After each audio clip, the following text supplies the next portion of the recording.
Albert Einstein once said, everybody's a genius. But if you judge a fish by its ability to climb a tree, it will live its whole life believing that it is stupid. Ladies and gentlemen of the jury, today on trial we have modern day schooling. Glad you could come. Not only does he make fish climb trees, but also makes them climb down and do a 10-mile run. Tell me, school, are you proud of the things you've done? Turning millions of people into robots, do you find that fun? Do you realize how many kids relate to that fish? Swimming upstream in class, never finding their gifts, thinking they are stupid, believing they are useless? Well, the time has come, no more excuses. I call school to the stand and accuse him of killing creativity, individuality, and being intellectually abusive. He's an ancient institution that has outlived his usage. So, Your Honor, this concludes my opening statement, and if I may present the evidence of my case, I will prove it. Proceed. Exhibit A. Here's a modern day phone. Recognize it? Here's a phone from 150 years ago. Big difference, right? Stay with me. Here's a car from today, and here's a car from 150 years ago. Big difference, right? Well, get this. Here's a classroom of today, and here's a class we used 150 years ago. Now ain't that a shame? In literally more than a century, nothing has changed. Yet you claim to prepare students for the future? But with evidence like that, I must ask, do you prepare students for the future or the past? I did a background check on you and let the record show that you were made to train people to work in factories, which explains why you put students in straight rows, nice and neat, tell them sit still, raise your hand if you want to speak, give them a short break to eat, and for 8 hours a day tell them what to think. Oh, and make them compete to get an A. A letter which determines product quality, hence grade A of meat.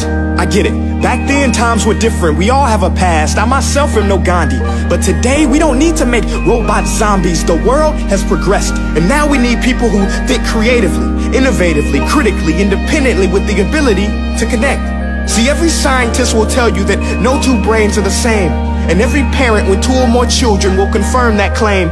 So please explain why you treat students like cookie cutter frames or snapback hats, giving them this one-size-fits-all crap. Watch your language. Sorry, Your Honor, but if a doctor prescribed the exact same medicine to all of his patients, the results will be tragic. So many people will get sick, yet when it comes to school, this is exactly what happens. This educational malpractice, where one teacher stands in front of 20 kids, each one having different strengths, different needs, different gifts, different dreams, and you teach the same thing the same way?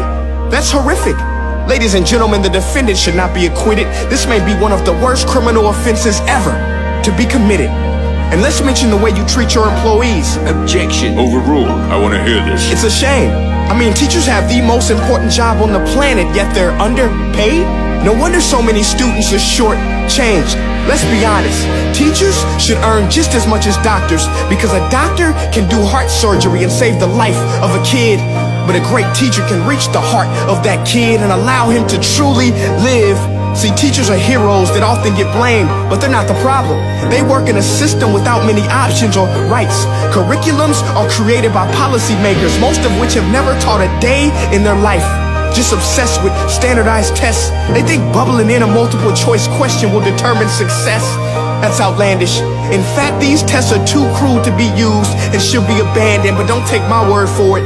Take Frederick J. Kelly, the man who invented standardized testing, who said, and I quote, "These tests are too cruel to be used and should be abandoned." Ladies and gentlemen of the jury, if we continue down this road, the results will be lethal. I don't have much faith in school, but I do have faith in people. And if we can customize healthcare, cars, and Facebook pages, then it is our duty to do the same for education, to upgrade it, change it, do away with school spirit, because that's useless.